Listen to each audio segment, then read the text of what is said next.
Call this meeting to order.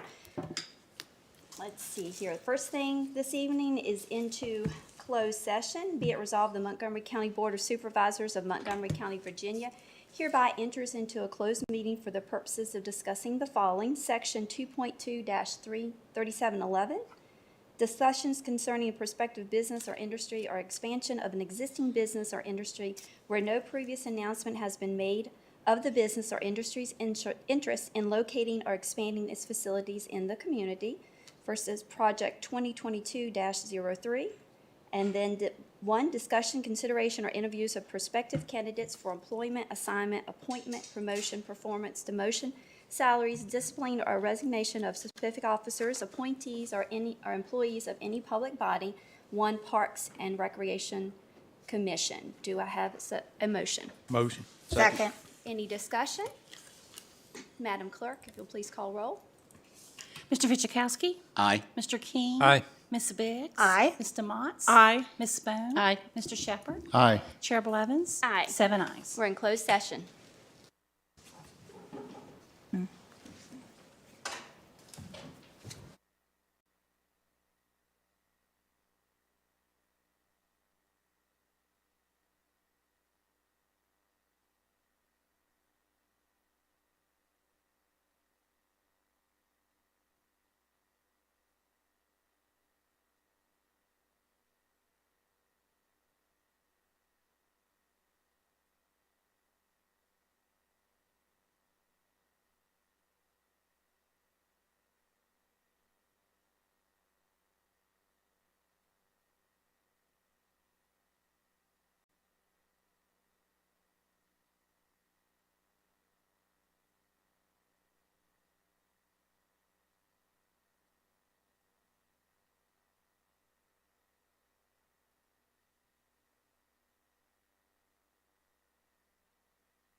Motion and second. Any discussion?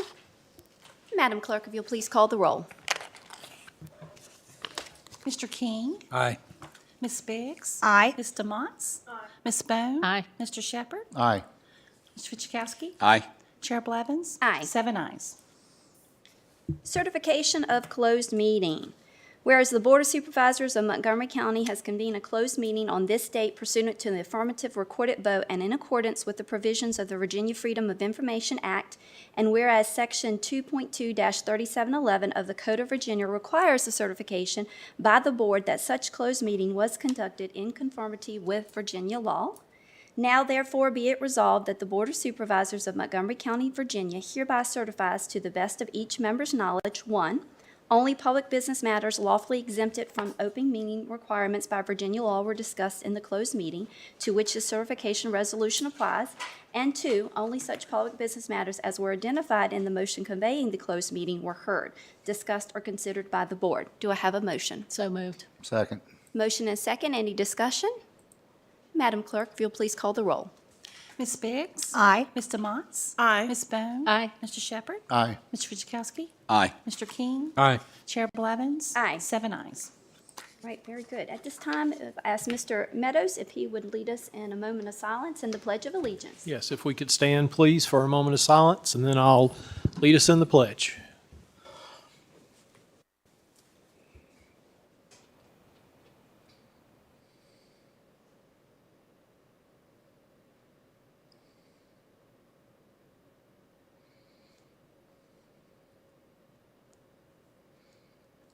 Let us pledge, please. I pledge allegiance to the flag of the United States of America and to the republic for which it stands, one nation, under God, indivisible, with liberty and justice for all. Thank you very much. Yes, sir.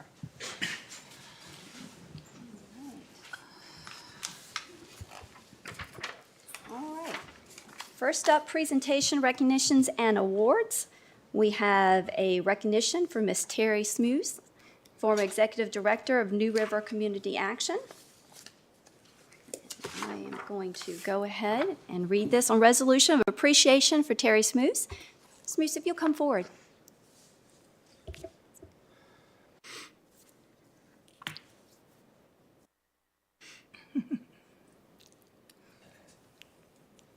Hello, welcome. Thank you. On a motion by Mary Biggs, second by Sarah Bond, and carried unanimously, whereas Terry Smooth has announced her retirement as Chief Executive Officer of the New River Community Action, effective June 30th, 2021, after 32 years of service, and whereas New River Community Action is one of approximately 1,000 community action agencies nationwide established as part of President Lyndon Johnson's War on Poverty to provide services to address basic needs such as food, shelter, and employment, and whereas New River Community Action is a well-known proponent of self-sufficiency that offers a hand up, not a handout, to local families in need and strives to achieve their purpose through community organization and empowerment, helping local communities to recognize and alleviate their own poverty conditions. And whereas during her 32 years as CEO, Terry Smooth provided leadership to expansion of the Head Start and emergency assistance and to the development of several NRCA initiatives, including Children's Health Insurance Partnerships, Virginia Cares Reentry Services, homeless prevention and rapid rehousing, volunteer income tax assistance, and to Our House Thermal Homeless Shelter Program. And whereas Terry Smooth was co-recipient of the 2021 Mark Grisby Selfless Leadership Award presented by the Virginia Community Action Partnership, received the Special Community Service Block Grant Network Leadership Award, and the Ann Kagi CSBG Award presented by the National Association of State of Community Service Programs Award. Now, therefore, be it resolved by the Board of Supervisors of Montgomery County, Virginia, that the Board of Supervisors hereby extends a unanimous vote of appreciation and gratitude to Terry Smooth for her professional accomplishments and outstanding public service and dedication, and congratulates her upon her grand occasion of her retirement with sincere best wishes for continued health and happiness. Be it further resolved that the original of this resolution be presented to Terry Smooth as a testimony of her high esteem and appreciation in which she is regarded by the Board of Supervisors, and that a copy be a part of the official minutes of Montgomery County. And we congratulate you.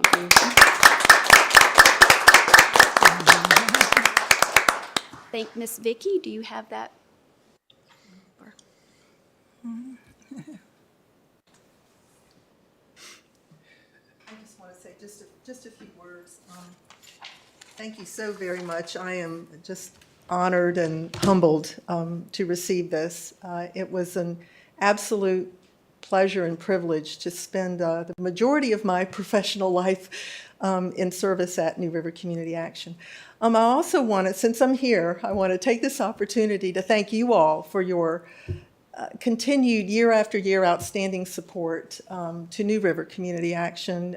Your annual allocation plays an important part in the work that I did and continues to be done at NRCA, and thank you very much for that support. I also feel like I would be remiss if I did not acknowledge and honor many Montgomery County citizens who have been NRCA volunteers in board service and fostering community collaborations and direct service to clients. It was wonderful to have the opportunity to work alongside so many Montgomery County citizens who served in that capacity. We are fortunate to live in a very caring and generous community. I also want to mention, as you probably know, I have handed off leadership to a very capable woman, Crystal Thompson, the new CEO. She's already providing dynamic leadership at NRCA and is going to be a wonderful servant leader in our community. Thank you again. I will treasure this always, and will always remember with fondness my work at NRCA, and especially in Montgomery County. Thank you. Thank you. All right, next for presentations, Virginia Department of Transportation, and I see Mr. David Clark.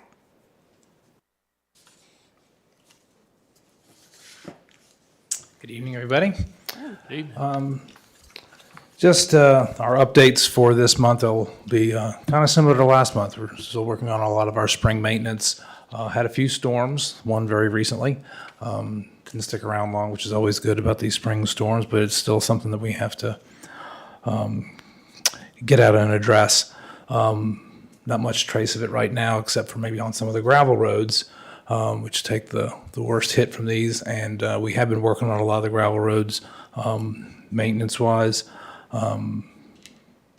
We've hauled stone. We did haul some stone on Bow Hill Road, which I asked if there are other issues on Bow Hill Road as far as the potholes, but I think I saw the soft spots with some extra stone was helpful, and that happens frequently on our gravel roads. So we're going to concentrate probably on this next month on the gravel roads, patching the paved roads as the potholes are as needed, but also concentrating on the roads that are going to get an overlay this summer. We don't have the list yet of that. I know you asked about getting a paving schedule. We're still finalizing that, and a lot of that is based on our budget, and the budget predictions fluctuate with the way everything's been going this year. Virginia's transportation funds are based on the gas tax, and so if gas prices go up and people don't buy as much gas, they're not paying as much gas tax. It affects our budget. We try to equalize it over the years. It's not, directly tied. It is directly tied, but the fluctuations don't come immediately like we're seeing with the recent high prices. But if it's an overall trend of less gas being bought, that does affect the overall budget within VDOT. But we have our budget for this year already set. So I have a target to meet by the end of June, and we will get as close to that as we can. Spent a lot in snow this year. The rest of the stuff we're gonna do a lot of concentrating on ditching. It's one of the things that has been maybe not done as often as needed in the past. We still won't get every single road in the county ditched, but we are going to do some concentration on some ditches. And I think they've already started. We've already done some on George's Run. Started doing up on that, and we'll be doing it in all areas of the county. Smart scale applications are coming up in the late summer. We're working on pre-applications now with county staff, so there'll be some, hopefully some smart scale applications and hopefully some awarded. I don't have a date for the special funding that was identified for the Prices Fork Road turn lane. I was asked last time about the timing of that. As soon as the first funding that we get is going to be spent on design and right-of-way. Really the question of when will that be done and construction be able to be started is probably the more pertinent one. As far as when funding goes, the funding's going to go to design and right-of-way first, and that could take some time. So as soon as I get a schedule for the actual construction, of course, we'll let the board know.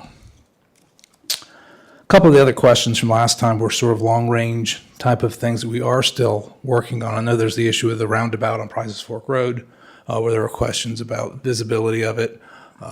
And I've got traffic engineering trying to take a look at that at different times of the day, especially when it's dark, obviously, and see what suggestions they might have for some better signage for the roundabout. I believe that's all I have for particular updates, other than we'd like to set a public hearing date for the 6-year plan. I think we did it in May last year, and if it's all right with the board, we'll proceed with doing it again in May if that works out. And we'll take care of putting the advertisement in the paper, and I'll get a draft plan sent to the board so you can review that. It'll be pretty much the same thing as the plan last year was, except for Yellow Sulphur Road taken off, which that will be hard surfaced here in the next few months. We were trying to get it before winter. Didn't quite happen, so it's still within the parameters of the contract. They had a completion date of this spring anyway. So that's all I have for update. But I'll take any questions the board might have. Very good. We'll start off with Supervisor King. I don't have no question, but I appreciate you coming out. Thank you. We will get the Meadow Creek potholes when we can too. Yeah, I mean, you talked about that, and I appreciate it. Yeah. Supervisor Fizikowski. I just got a few things. You may have already taken care of them. I was riding around earlier today, checking out some of the big potholes in Allegheny Springs, and I noticed somebody has painted them. So I guess that's prelude to patching, hopefully.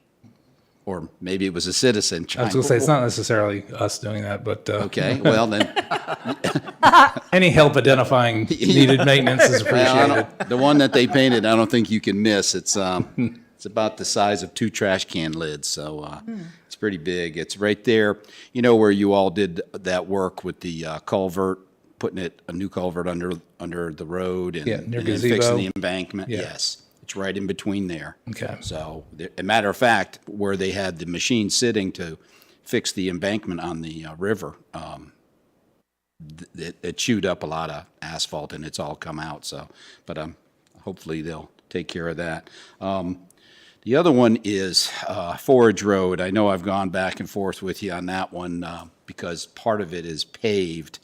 I was out there today just to look, and there is numerous large potholes right at the intersection of Forage Road and Allegheny Springs Road. I can't tell, David, if the road is, it looks like it was tar and gravel, and some holes have come up, but it may just be gravel. So it may be an easy fix, but they're all holding water pretty good right now, so they got to be pretty deep. The other one, the last pothole, I think is still in my district, but it's in Christiansburg, and I don't know if VDOT takes care of it anymore. I know years ago they did. If you take the off-ramp, southbound off-ramp 118C, as it merges onto Roanoke Road, there is the mother of all potholes there. That thing's got to be a foot deep. And I remember we had one there many years ago that busted a bunch of tires, but they might want to take a look at that. I appreciate you taking the gravel out to Bow Hill. The last time I was out Bow Hill Road, it seemed like, and I don't know if this is in that same area that I told you about, but it's in a curve, and the problem is water coming off the hill, there's no way for it to go, so it washes across the road, and of course the traffic does its job. But if there was any way to, is there any plans on doing any kind of culvert repair, or? I don't know. There's The gotta be one. superintendent must have seen that. I haven't talked to him about that, but I drove out there today. Okay. And I see what you're talking about. Yeah. And the last thing is, since you brought it up about the gas tax, I know there's been talk about eliminating it for a year. I know it's not final by any means, but if that were to happen, what would you all do then?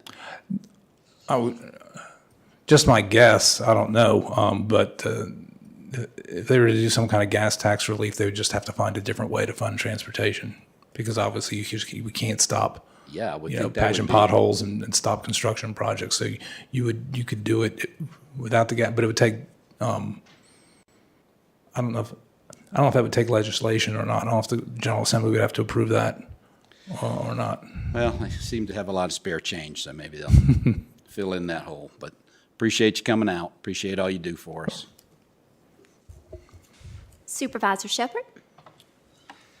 Good evening, Mr. Clark. Hi. I had one complaint from a citizen that actually sent me a picture of some holes over on Thomas Lane. Thomas? Yeah, and I know they've been doing some patching around, so they may have already got them, but there wasn't anything mind-blowing in the pictures, just regular potholes.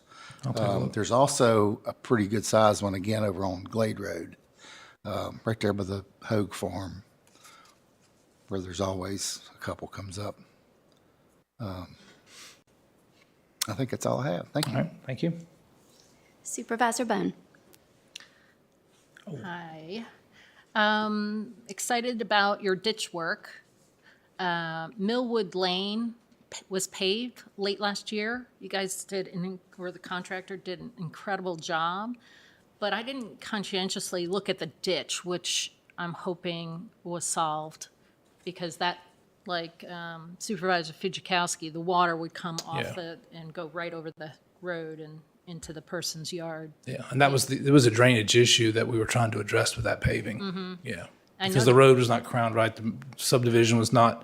That drainage was never taken into account when that subdivision was built for some reason. Was any ditching done? I haven't looked at it. I I'll see. know. So I'd like someone to make sure that Yeah. if there wasn't ditching done, it would be done. Also, Woodland Hills Drive at the top of the horseshoe, we've had several landslides up there that have filled in the ditches over time, and that could use a little bit more ditching.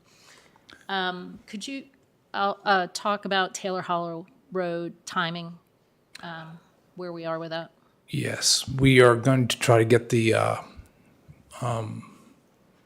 low water structure done next. That'll be the first thing. Also, one thing I forgot to mention with maintenance, we did fix that slide sort of erosion area that was out there. It took a while to get that approved environmentally, but I noticed, actually had message boards on Taylor Hollow last week, a week before, that said, watch for trucks, because, you know, trucks coming out and cars going in on a narrow road in that curve could be a surprise to each other.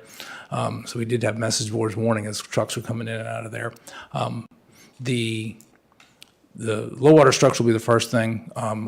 Then we're still, might have to work a little bit with the landowners and maybe work with the county staff on kind of a scope for the whole thing. It can be done on the current alignment, and that may be the easiest thing to do. Sometimes the easiest thing to do, not necessarily the best thing to do, but it's going to be more expensive to change the alignment of that curve.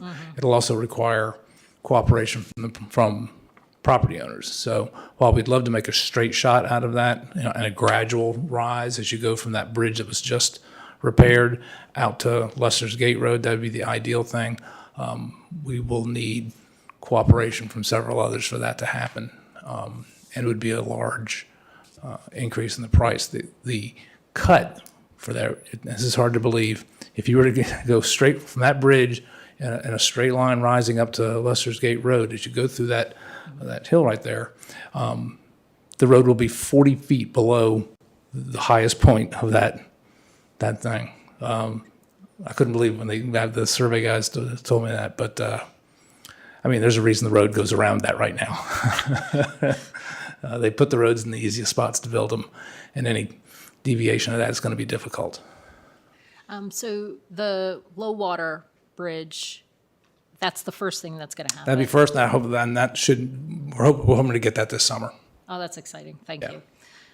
And I think we can do that without any kind of major traffic control, since we can keep a lane open, and it's only one lane road there anyway. Right. Got a question about, I mean, I know about speed studies, but do you ever have any, like the sheriff's department has these speed trailers? Do you have any of those? We don't have any of those, but we've written permits for. Usually, it's like a school that likes to put, but we'll put them up for a while, and we would allow them on the right of way. Of course, the sheriff's office in various counties will do that with their portable ones. Okay. Because Blacksburg has one on North Main as you're going into Blacksburg. That's a permanent one, but they've Right. got that one there. Okay.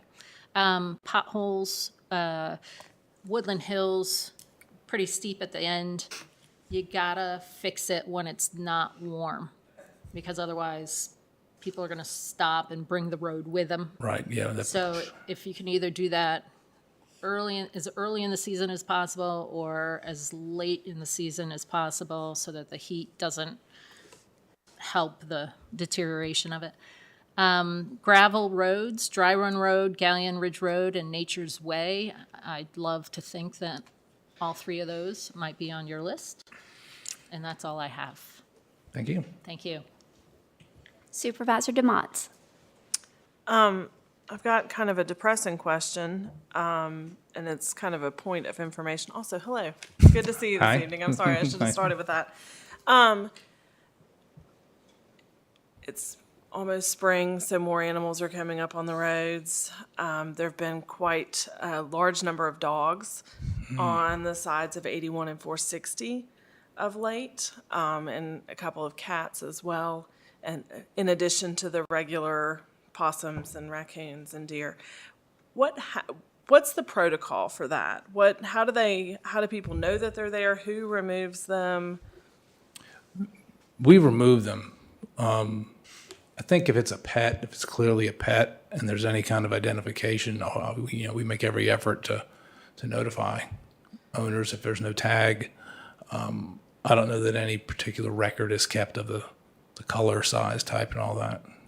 The reason that I ask is just it hurts my heart when I see any of them, but especially dogs and cats there on the road. So there were a couple that were on 460 for almost the entire week last week, visible dogs. So that was I just didn't know who took care of those in the event that we see that they're there. Maybe we can contact Craig and he can let you know that they're Absolutely, there. yeah. We'll catch them as soon as we can. Thank you. I appreciate that. And then the other is actually a question or a note about Walton, kind of right on the border of both Chair Blevins and Supervisor Fichikowski's district. Right after the train tracks and right before the one-lane bridge, there's a big graffiti in the road. Somebody loves somebody, but it's huge, and it's right there as you're coming to that one-lane bridge. It's a little bit distracting when you should be paying attention to traffic to see this big, giant red graffiti in the road. So if you could look at that. Yep, that'd we be can cut great. that. That's That might all be I a have. little, it's harder when it's in the road. We can't just paint over it because that creates a slick. Oh, it's the Yeah, whole width yeah. of the road. It's Yeah, we're gonna have huge. to do something with some kind of asphalt type material that would be suitable for as a, There was a a lot of wearing emotion surface. associated with that graffiti. yeah. It's a big one. That's all I had. Thank you. Vice Chair Biggs. I I only have a report about little potholes. After you leave, the Blacksburg town limits going on Nellie's Cave to Woodland Hills, there are little potholes along the way you might want to take a look at. They're not like the ones Steve was talking about, though. Not yet, anyway, right? Yeah. That's it. Thank you, David. Mr. Clark, we just wanted a few things, following up on a number of accidents on Cinnabar at Pepper's Ferry. The Sheriff's Office has said there's been about 8 accidents there in the past 6 months, and just following up, they said that they've already placed some larger signs there, but didn't know if there was anything else we could do warning-wise or at that intersection. We'll have to talk with them and see. I haven't seen any of the reports, but that's at that, if you're going towards Cinnabar, very sharp road ends. If you keep going straight, you're not going to go anywhere except straight into a bank. And I don't know if they're having a hard time making that left onto Cinnabar, or if it's coming the other direction, or if it's two vehicles meeting. I don't know if they're running off the road or crashing into each other. We'll have to take a look and see some of the reports and address that somehow. Absolutely, because they said they do have the treads. They've got the information, so we'll make sure that gets to you. Then with right there at Route 8 and 81, the new traffic design's great. However, some impatient drivers are starting to make U-turns there. And I know at one time at the island, there was a no U-turn sign. Can we maybe put something? Where was that? Well, if you're going coming from, if you're going towards Reiner, and they're turning around right there before you turn off to Flanagan on the right. They're making U-turns, I see, getting yeah. impatient. They're taking a right at the signal instead of waiting for a left turn. Okay. And maybe U-turn signs for that. Other than that, I'm glad to hear, I also had a comment, but it sounds like you got the gravel road on Bow Hill. So people have reached out to me about that with this. Yeah. And that's going to be a constant thing that needs to I think be they gravel. put extra gravel on the soft spot that was kind of towards the end. It's about a quarter mile towards the end. It still needs some attention for the actual holes that are still in there. Absolutely, until the rain comes again, Right. right? That's all I have. Thank you, sir. All right. We appreciate Chair, you. Chair Blevins, if I could Certainly. follow up with one. I totally forgot. I even brought you a beautiful picture to take home with you. I had some farmers on the Elliston straightaway. They were asking if anything could be done about the drainage there on the Fotheringay side of the highway, the eastbound side, or northbound, whatever you want to call it. I call it northbound. But Route 11. the field that adjoins the driveway that goes up to the elementary school is half full of water. And I got a picture of it for you. And I went out there today and looked at it. And if you look at the culvert, it looks like it's going under 460 towards the westbound side. But there's also a pipe on the other side of the driveway.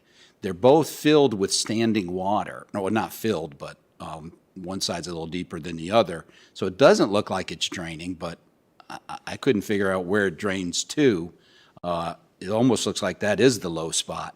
But if you go further back up the road, you can see water in the ditch line that runs all the way up the straightaway. You can see it's trickling in that direction, but I don't know if you could have somebody take a look at that or knows where all those drainage pipes are going, because, I mean, if there could be a blockage somewhere 100 feet away. Oh, You yeah, never it'll even cause it know to back up. Yeah, Yeah. You have so a printed copy of the picture? I do. Yeah. The clerk has it for you. Thank you. Thank you. That's all I had. Any other follow-ups? I think that's all, Mr. Clark. Thank you. Thank you so all. much, sir. All right, next up, we have several public hearings tonight. The first public hearing is a proposed ordinance amending and establishing the election districts, election precincts, and polling places.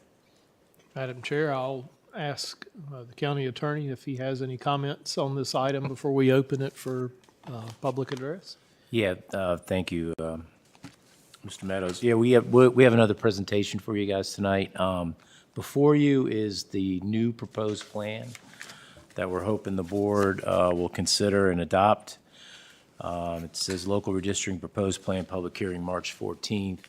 I'm joined tonight by Mike Sutherland and Ingrid Manns with County GIS, and then the registrar, Ms. Byers, here as well. Ingrid has been the one who's been the main map drawer. She's very very talented at what she does, and I know I could speak for Connie that we would both be lost without her. But anyway, what we plan to do tonight is we're going to go over the proposed plan. We're also going to kind of fill you in on where we were when we first talked to you guys a couple weeks ago with that plan, how that changed, what concerns we looked at, what changes were made, what changes couldn't be made from that plan.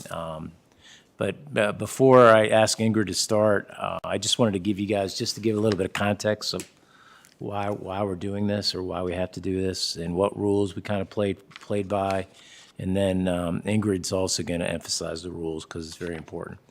Anyway, local governing bodies in Virginia, they're responsible for local election districts, precincts, polling places. So that's your job as the governing body of the county to create those. The Constitution of Virginia requires you to redistrict your boundaries every 10 years. And when you do that, you have to use the recent census data. As you know, the census data was running behind because of COVID, and then the state was running behind with their redistricting plan. We had to wait for them to do the House, Senate, and congressional district before we could do ours. So we got those right about January, February, summertime around there. Yeah, end of December, Yeah. 28th. Okay, the big thing we got to do when we redistrict is we have to equalize our districts. They've grown in different proportions. The way the law reads, under federal congressional districts, they have a very strict standard. They almost have to be perfect. And if you look at what the redistricting maps that were done at the state level, they are equal. Almost every congressional district has the same amount of people. For state and local districts at our level, we have to have substantially equal, which has been deemed to be, we have to be within a 5% deviation of that ideal population. And what we've proposed for you before and what now is before you meets that requirement. The districts have to be contiguous, compact. The big thing, you have to have clearly observable boundaries. So when Ingrid's drawing, making changes, she has to use streets, roads, highways, rivers, streams, drainage features, or natural or constructed physical features. And the big thing she can't do is she can't split census blocks, because when you split one, you don't have a clearly observable boundary because there is no line there. So we're not able to do that. And why is that important? Because the census blocks are the number, that's where we get our numbers, trying to figure how many people are in each district. We're just basically adding up all the census blocks. We're required to create our precincts and polling places. They can't be more than 5,000 registered voters or fewer than 100. And then you have the problem, if 4,000 vote in any presidential election, you have to change them. So one of the things we did, part of the process was looking at the size of all our precincts, talking with the registrar, trying to figure out how do we keep them, where we don't want to get up to where you're going to have more than 4,000 voting, because then we got to change them. Plus, as you know, the more crowded they are, the less people are maybe less willing to wait in lines and vote. So we try to make voting as easy as possible. With this change, I think we're creating 5 new precincts, and that represents basically our growth. And the big thing with precincts is, and we've talked about this since day one, is you can't have split precincts. And the splits does not include town, county, but it does include congressional, House, and Senate at the state level. So all our precincts comply with that. The way we set it up is we have precincts where it's county residents voting, and we have precincts where there's town residents in the county voting. And the reason we had to do those was because the way they set up the House and Senate districts is they followed the town boundaries. And so all our residents within the 2 towns that are in your districts, they're going to have their own precincts. And then county residents outside, because they're in different, most likely could be in a different House or Senate district, will also have their own precincts. So that was another reason we had to create some extra precincts, was to comply with that mandate. And then polling places can be, they have to be either in the precinct or within 1 mile. So you'll see where there's numerous ones where they're actually not in that precinct, but they're within that 1 mile radius. The last thing I'll say is, as you know, our population is centered in the 2 towns for the most part, and so that was one of the hardest parts that Ingrid had to deal with, and we all had to deal with, is because in order to give population to some of the areas where they needed it, like in C and D, you have to go into the 2 towns to get it. And so for C and D, we had to go into Christiansburg, and for A and E, we have to go into Blacksburg. And so, you have to understand that that all the districts are going to have, other than A is the exception, A is all town, but everyone else is a split between town residents and county residents that are outside the town, so. G's all town. G is G the is one all that's Yeah, town. all town. G's all town. You yeah. said A. Oh, I meant G, I'm sorry. other Blacksburg I apologize, I was looking at you, but I said G. All right, I'm the without only further one. ado, I'll let Ingrid proceed. Sure. Hey, everyone.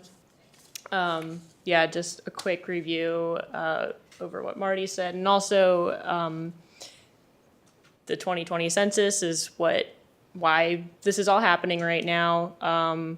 Just a quick view of what the results of our census was. The districts, as they stood for the last 10 years, came out with C and G both under the population target, whereas all other districts saw at least some level of growth, E and F being the highest. And our new ideal target population per district being 14,285. 5% of that number is 714. So give or take, and ideally you get your highest and lowest districts even being within that. So you don't want to have your top being 14,999 and bottom 13,571. We got closer to the target in both directions. Just a visual chart of our supervisor districts from the last 10 years with the 2020 census results. And we can see which districts right off the bat would need to shed population, those being E and F, and G and C would need to find people.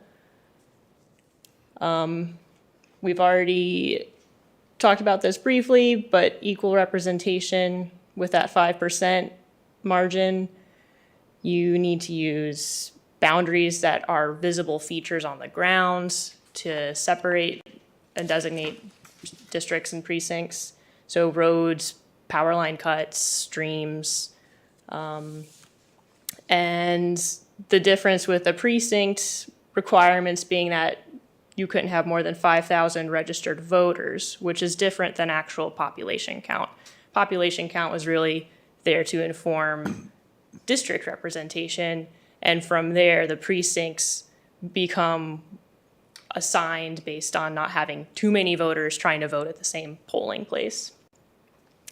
And as we've mentioned, the new legal mandate for having no more split precincts, they all must fit inside the same congressional, state house, House of Delegates, and supervisor districts, meaning typically all voters at the same poll, they'll have the same ballot style. They'll be voting in the same state Senate races, same House of Delegate races. And we did consider a few other factors. Communication from the voter registrar's office. You know, they shared their past experience if certain precincts were problematic or there were locations they thought, we could try to find a different location for this particular precinct, et cetera. We also strived to keep incumbents from both the board and school board in their district, and that has been accomplished.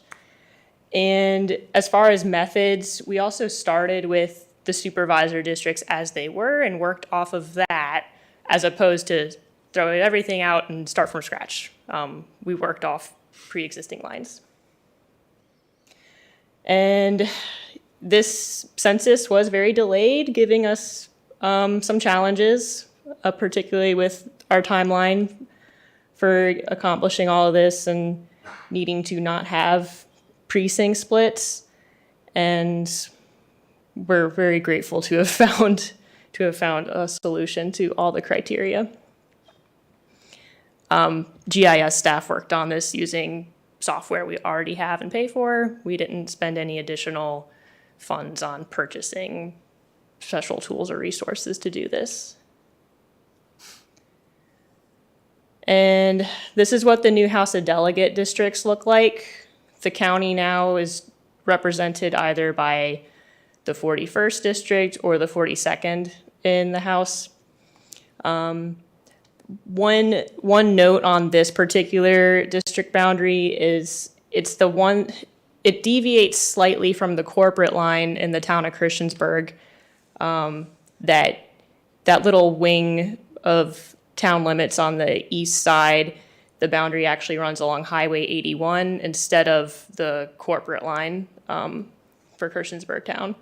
Everywhere else, it generally follows a town-county boundary. And this is a comparison. The map on the right is what our House of Delegate districts used to look like.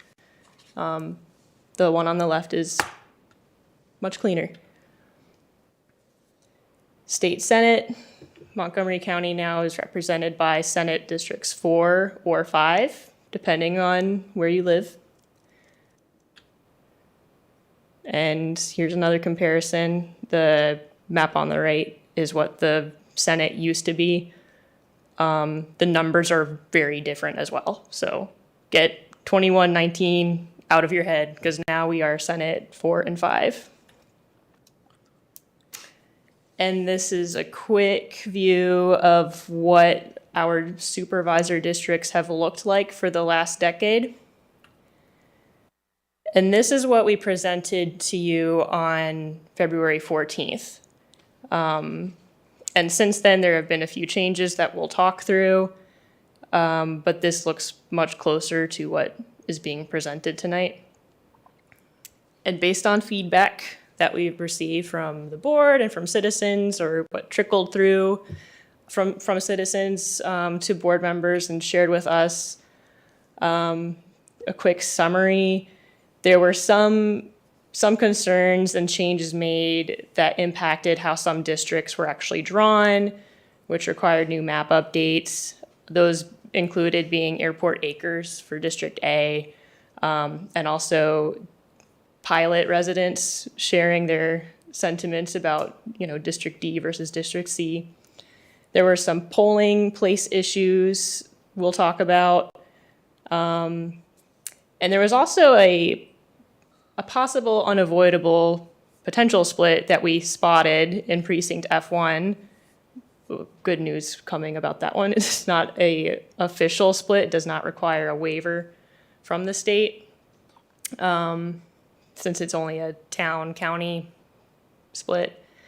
And then more recently, residents from Robin Hood Estates, it's a subdivision in eastern Christiansburg, they were wanting to stay in District B, which we tried looking at and getting the population balance between all districts. It just really wasn't possible to maintain contiguity between the districts. And just more detail going back through the list. This is Airport Acres in town of Blacksburg. It overlaps with the VT airport. It's 280 people in these census blocks total. They formerly were voting at Margaret Beeks Elementary School. However, this section of Airport Acres, which we initially had in District E to round out the in-town limits portion of E that was not on campus, we got the request to keep Airport Acres together with A, so it'll be part of precinct A4. However, they won't vote at that poll that's right by their house. They'll just go less than a mile down the road and vote at the Blacksburg Library. But that it was not a difficult change to make. The population difference did not throw everything else off. Okay, precinct F, there is technically a split between being in the county or being in the town of Blacksburg. The only ballot difference will be is if people vote in the town council and mayor's race or not. All other representatives, county board, school board, congressional, state senate, House of Delegates, they're all the same. So that literally is the only difference. Are you in the town or not? Are you going to vote in a town race or not? And for this reason, we did confirm with the state that we don't need a formal waiver for this type of split. So that was great news. And the other thing about this part of precinct F1 is most of it is national forest. It's a total of 453 residents, according to the census count. And it's also bounded on both the east and west sides by either a state senate or a House of Delegate boundary. So it truly has nowhere else to go. It just got cut up by state lines in that manner. And there were no options for polls out there, unless they could vote at Pandapis Pond, but I'm not sure that would work. So they will continue to vote where they had been voting before in town limits. We also had the request to look into alternatives for a G3 polling place. This was around concerns of using a religious venue as a poll. And we checked with Blacksburg Rescue Squad and with the Blacksburg News School, and both those facilities, while they were happy to help, the space was just not feasible. There were issues with having doors and entries large enough for the voter registrar to get equipment through. And the only other last option would have been combining and putting too many people at the Blacksburg Rec Center. So Blacksburg Christian Fellowship will remain the polling place for G3. And we also had comments about the plan for combining polls for B4 and B5 at the Christiansburg Rec Center. Previously, they shared with us there were multiple large rooms at the facility to break into different polls at the same location, but people were concerned about parking since it's been an issue in the past. So initially, the voter registrar's office was planning for Christiansburg High School. It appeared like it would work. However, then we learned that there's construction planned there for the next 3 years, which was rather complicating. And it was requested that we don't use that for the next few years. But fortunately, another location was available at Trinity Community Church, which is essentially just across the street from the rec center.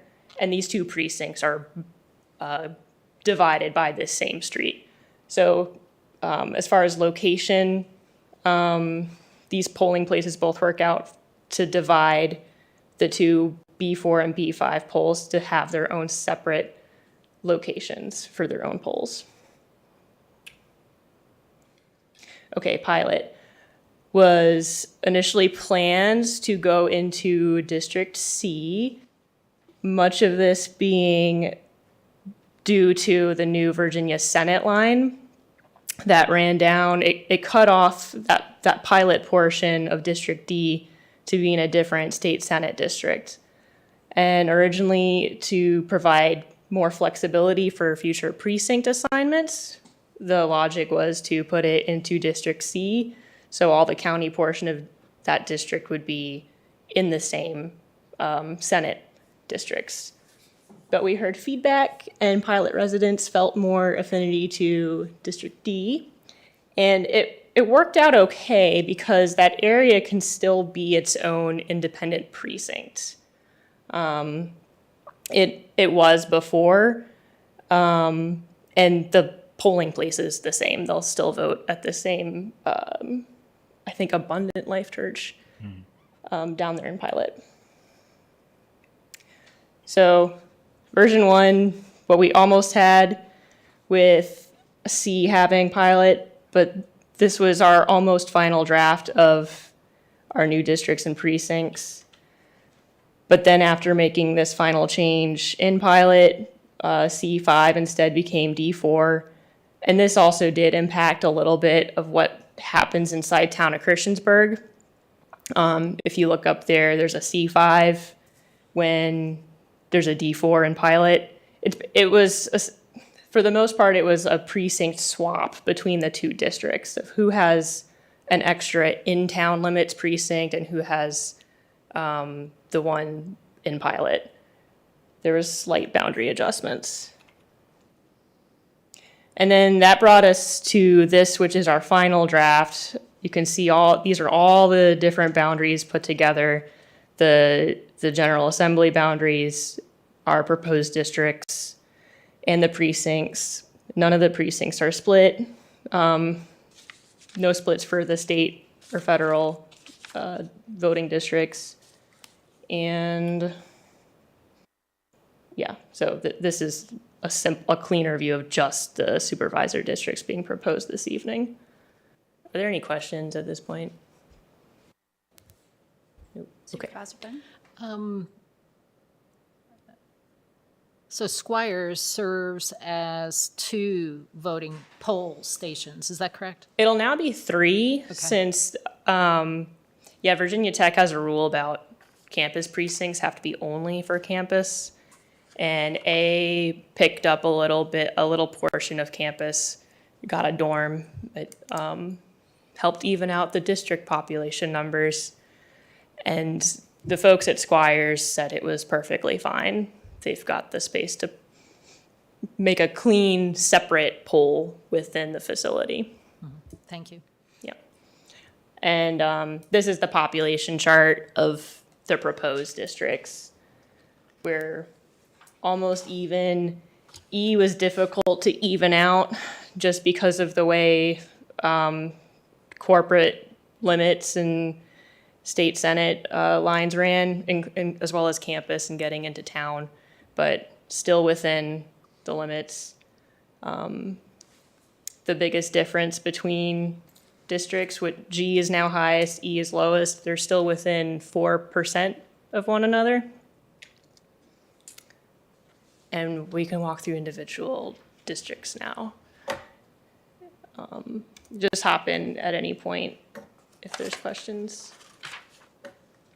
Do you want to go just down each of them?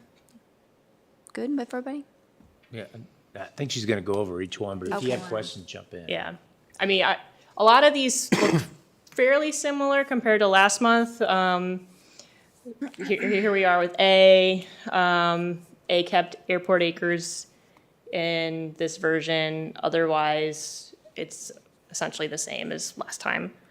And I'll just keep running through. This is the proposed District B. Some changes. And an additional precinct poll. This is C. A portion of C directly south of Christiansburg went into D. And we talked about that area for people having to drive to Meadowbrook Library versus driving down to Pilot.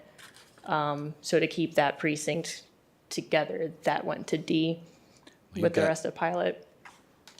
Is it time now? Yep. You've got some folks on I think it's Bow Hill Road, Wayside actually. that are going to be driving all the way to vote. They're going to have to go all the way to Hall's Church. That's quite a ways. Wayside Christiansburg? No, never mind. I think it's a squiggly line. I don't know what it is. It's not a Once you road. pass- Road ends there, so. Yeah. Okay. Yeah, we'll take a look at it. That we tried to pay close attention to where, it might get too crazy far for people to go vote. Well, anybody in that little peninsula of C3 has got a long ride. I don't know where they were voting at before. I'm thinking it was probably the elementary school. Oh, I see what you're talking about. But it doesn't show any houses, so I don't know how many people are down there, but you might hear from them. Okay. Can't wait. Here's District D and the changes it had. It just has 4 precincts instead of 5. It evenly balanced out with 2 county area precincts and 2 town precincts. District E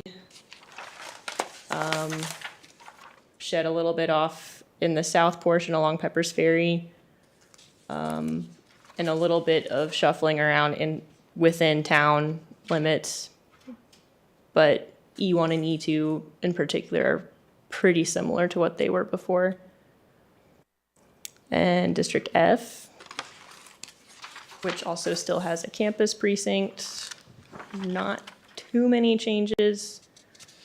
And District G, which had an obligatory pass off of its county area on the east side to go into District A because of Virginia Senate boundary that was formed there. So G is completely inside of town of Blacksburg, and also got another, I forgot to add the caption.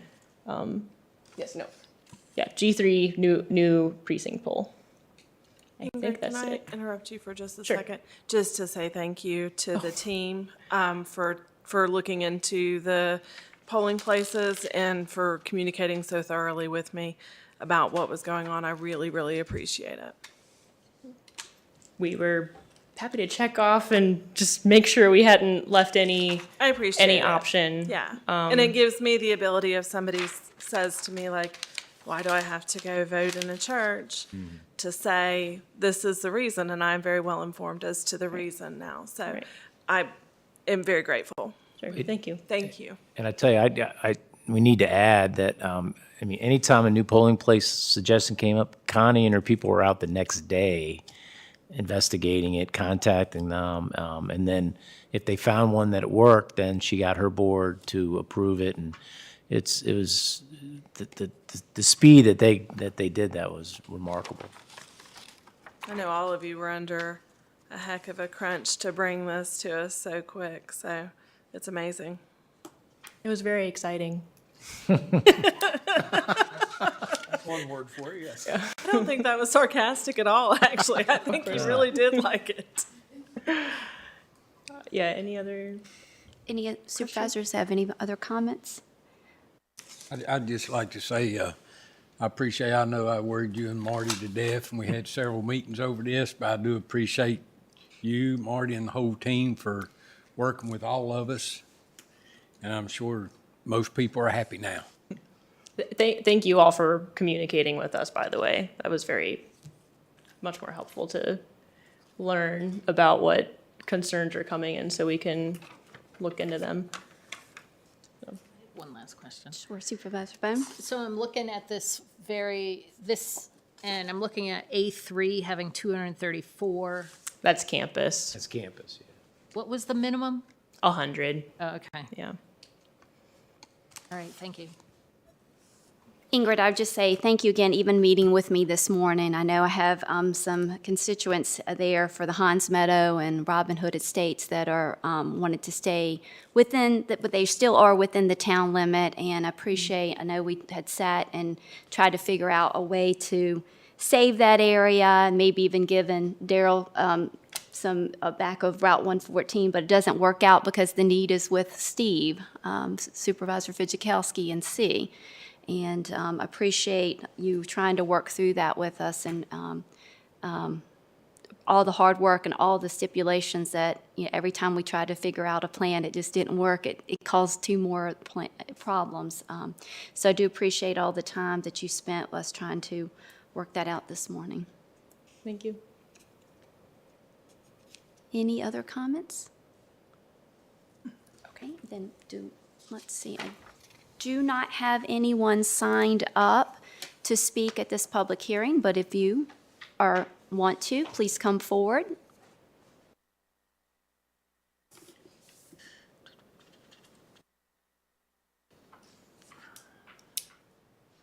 Hello. If you'll tell us your name and address, sir. Good evening. My name is Bob Beard. I live at 1200 Flint Drive in Christiansburg. I have, I guess, two questions. One regarding the redistricting and precincts. One is, I guess, is an F with all the new student housing. Is that being addressed? I know we can't foresee into the future, but we have close to over 1,000 new student apartments open up this fall. So I know it's been, lines have been drawn and so forth, but how do we address that? And maybe move, because it looked like F was at full capacity and E was shy, so I didn't know if there was any way possibly moving some of those from E to F with all the student housing about to open up in just a couple months. I know it's not part of the 2020 the census, but I didn't know if that was under consideration. My next thing is, I just learned about this today, so my apologies for not being better prepared, but I understand that the county received an extra $5 million. I'm not sure to what capacity, but I understand the school board is asking for $4.1 million in the new proposed budget, and up and beyond what their current budget is. And my concern is, there's lots of talk and a lot of concerned parents about the collective bargaining. And so we're trying to figure out a way to make sure that collective bargaining, isn't addressed or being part of that 4.1 budget to try and propose. And I didn't know if there was a way for the board of supervisors to either create a line item budget or some way to hold accountability and transparency on how they're spending that, how the school board's spending their money. They just got $13 million of federal taxpayer money through the CARES Act, and I don't see where they need additional $4.1 million. And so I have a big concern, and that's my questions for the evening. Thank you for your time. I appreciate it. Thank you. Anyone else on this public hearing? No one coming forward. I will close the public hearing, and we'll move on to the second public hearing for tonight. Madam Chair, this is a public hearing on the proposed ordinance to amend Chapter 2 entitled Administration, creating County Department of Fire and EMS. As we've talked at several meetings, this is the language that will allow the establishment of the Montgomery County, Virginia Department of Fire and Emergency Medical Services as a department of the county. This is not to create an administrative authority over our volunteer fire and rescue agencies. This is to allow the county to begin to add paid staff on the emergency medical side as first responders to help supplement the volunteer efforts in the county and make sure that we're adequately serving our citizens. I do not have anyone signed up for this public hearing, but if anybody would like to come forward to speak on this topic of the public hearing, please come forward.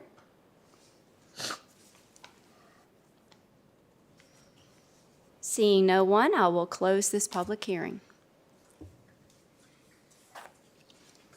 Next, we have public address. All right.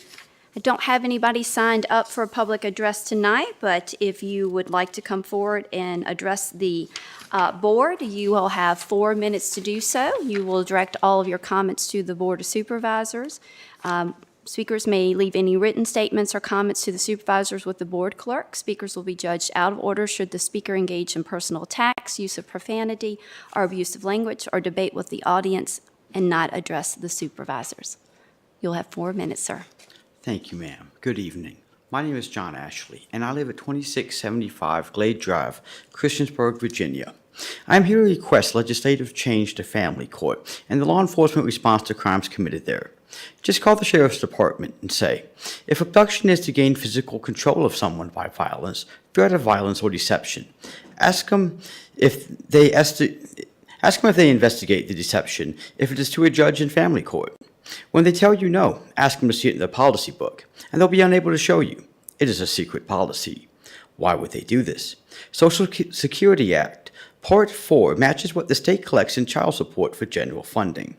I humbly request that the county commissioner send a letter to Richmond saying that you will refuse any state money until family court policies are changed.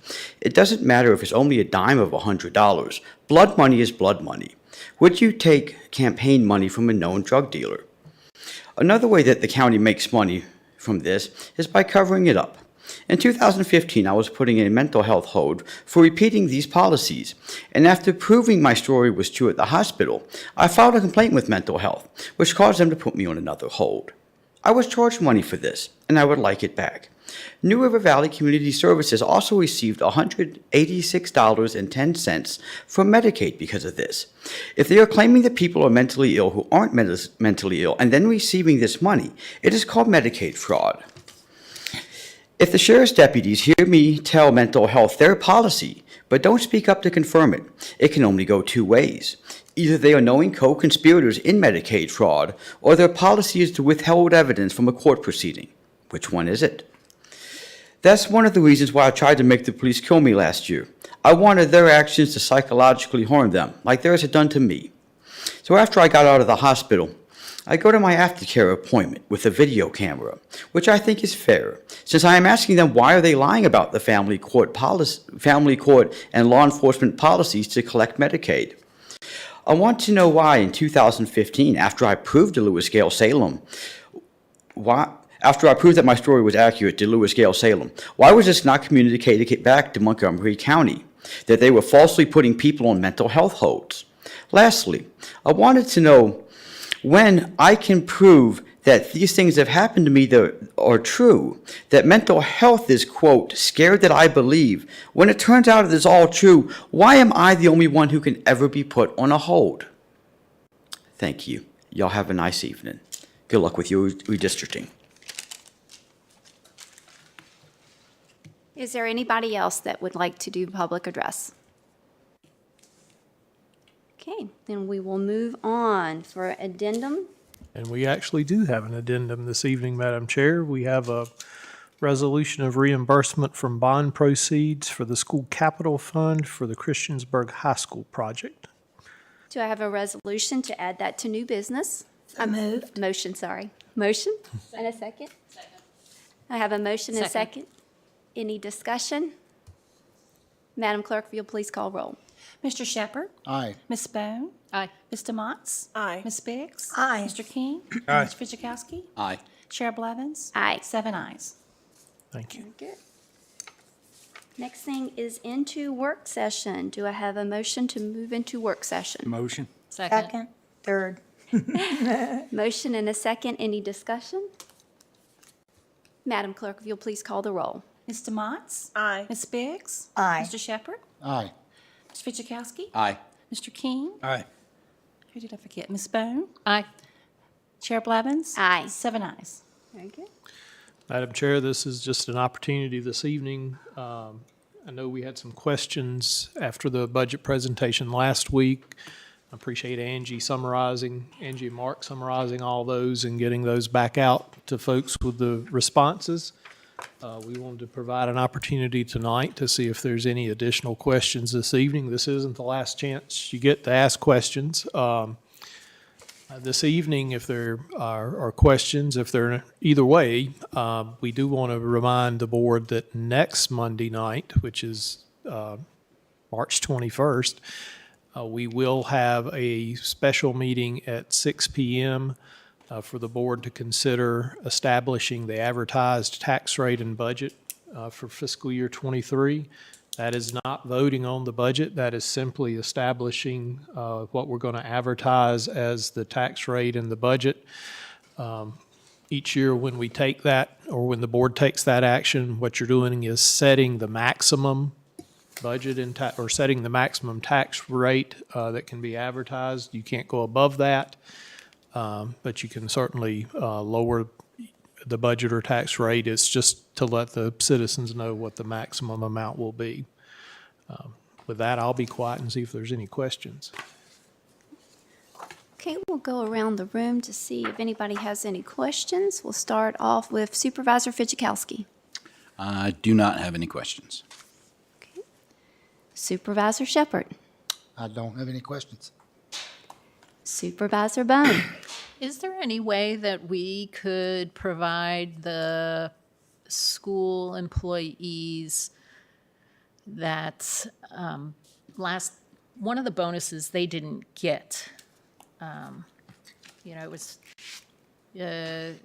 county employees got a certain amount, and the school employees at one point didn't get it. Is there any way, is there any one-time money that possibly could be available for the teachers so that we could, or the whole school division, to be able to do that? If that's something that the school board would like to pursue, they're welcome to bring that to this board for your consideration. Okay, thank you. That's my only question. Supervisor DeMotts. I'll share just a couple of feedback points. So we had our Parks and Rec Commission meeting last Thursday, and there were some budget items that impacted Parks and Rec, set aside of funding, possible set aside of revenue from a cigarette tax. And then Angie provided the total amount we've set aside for the Auburn Park. And when I gave all of that information to the Parks and Rec Commission, they were incredibly enthusiastically grateful. So that was very well received. They might be reaching out to encourage us to adopt those items in the budget, but they were very grateful. I also have a question about, we have $920,000 in one-time funds set aside for school buses.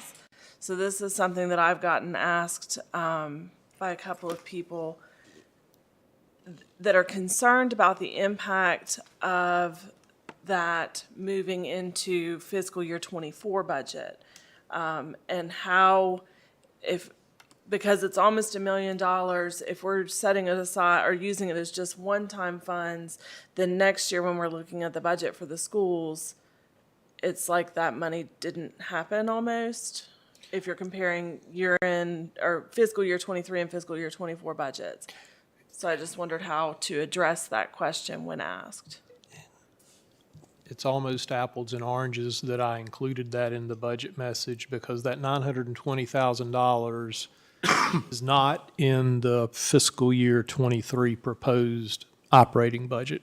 And what I intended with that suggestion was, I knew that when we made the recommendation for $2.1 million in operating funds for the schools for the upcoming year, that was short of what was being requested. So the thought was, and we had done this in previous years, we used to call it roofs, computers, and buses. If we had one-time money at the end of the year that the board wanted to appropriate to the schools to address some of their capital needs, then that could be done. So it was outside of the operating budget process. You're exactly right, is if we do that and fund those buses, then next fiscal year, if the buses are back in their operating budget again, then there's no recurring money in our budget to cover that. It was an attempt to try to help address some of the shortfall in funding, but again, that is, the $920,000 would be one-time money from the county's carryover funds, year-end funds that are allocated to the schools, and it's outside of the operating budget process. Does that help? That does help. I know we have, I think that could create an issue moving forward. And I think we're probably all pretty aware of that. We also have an expense coming that is hard, an operational expense coming our way that is hard to fully understand at this time how much it's going to cost for fire and rescue services, which I don't think any of us doubt the necessity of it. But we do have That's very true. that so how much, we have 900 and some thousand set aside in fiscal year '23's budget, but do we have any idea of projecting for fiscal year '24 and beyond, what we're looking at in terms of recurring operational costs for that? Or do we have any way of finding that information out, doing a study, getting some information, just so we can plan for that? Hopefully, as we move to reassessment, I know I'm expecting a wallop from that on my property taxes. And I think some growth revenue can help us offset that, but The short answer to your question is no, we don't have any way to accurately project future anticipated costs, because what we're doing with the emergency first responders right now is trying to, as I mentioned earlier, shore up a coverage need. Assuming the volunteer base stays the same, or which we would welcome, increases, then we may be okay with the employees that we're planning to hire. However, as we've heard from other communities, that's usually not what happens. And so I could realistically see that number over the next 12 to 24 months doubling. Mm-hmm. I mean, there's just really no way to predict that. However, I think, and we've had that discussion internally as well as we go through reassessment, that we're probably going to need to capture some of that growth to help offset the increase in funding for this program. I think, and Supervisor King might actually have some good insight on this. We have certified and trained volunteers that now that we've got so many part-time job opportunities, they might want to, and rightfully so, take advantage of the opportunity to apply and become employed. So I'm concerned that it'll not cost us, our volunteers, we'll get to keep them, but our number of people doing the service would still stay flat. So I'm just concerned about what we're looking at. Not concerned in that, like, pump the brakes or anything. I think we definitely have chosen the appropriate path. I'm just concerned about the looming costs related to maintaining that service. It's a very fair concern. And that's all that I had. Thank you. Supervisor King. Well, just one thing, but when we start paid EMS side and we start soft billing, well, that'll give us a cushion too. That will, I didn't even think of that. Thank you. well, that will help offset some for sure. Yeah. Yeah. For sure. And we had figures when Neil was here, me and him figured out, and it's a significant amount, but, it goes up and down. Yeah. And we do, I understand we have a lot of applications for them jobs. Over 50, is that? 56. We have 56 Been applications. getting contacted. So that is exciting. And I'm going to repeat this in every opportunity that I get. The purpose of this is not to minimize our volunteers in the community. We couldn't, communities around the state are amazed that we have made it as long as we have on the volunteer system. And that's a testament to the volunteers we have in this county. But we're hitting a spot where we want to ensure that our citizens stay safe, and we want to be able to get to them promptly when there's issues that they have a need, and that's the whole reason we're doing this. And as, excuse me, that money for, what was it, 8 buses for one-time money? And also, the school put in their budget, they're going to buy 8 buses too, correct?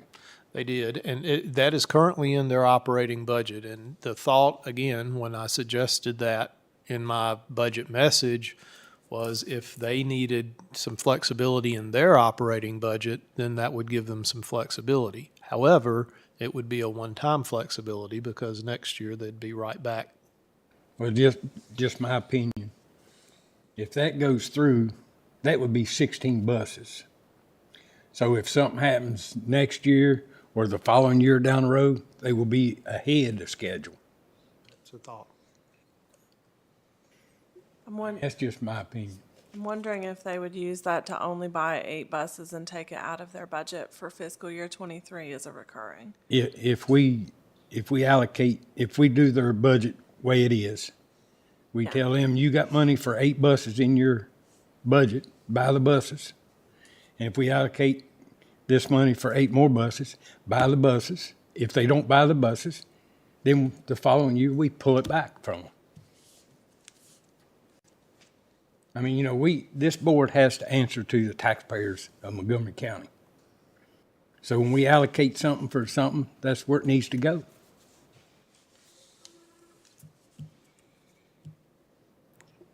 That's all. Vice Chair Biggs. On the EMS thing, this came up in agenda prep, and one of the things I asked about planning for the future cost of this is that we need to plan for the future cost of it. And it was my understanding that there was going to be some kind of strategic plan developed. And I think it's very important and very critical that we plan for the cost of EMS services, because if we don't, we're going to be taking money from other services that we provide to put in there. And right now, you know, I don't see how that would be something that's workable. So I just wanted to bring that up. Okay, my questions. Of course, you know I'm going to ask about schools. First of all, I'm really glad that we are doing what we're doing for our county employees, because they deserve it. They've worked hard. It's been difficult the last 2 years, especially, and we need to bring them up to, you know, where they should be. I have no problem with that. I do have a question, though, about the schools, and probably it can't be answered because the General Assembly is still messing around with their budget. But what I want to know is, number one, if the teachers and the employees, but I know it's aimed at teachers from the state, although it's a certain number of teachers. If the 5% is not provided, does that mean that they lose state money? Okay, looks like that's a yes. Okay, in order to provide the 5%, I know that I'm not going to get an answer to this, but is there some way, since we're making a big decision next week without even knowing what we're getting from the state on either side, is there some way to determine, like, what would be the bottom line with what is already proposed to get the 5% for the employees? What is the bottom line, the bottom amount that we would need to look at on both the school side and the county side to see if anything could happen that way? Do we know yet?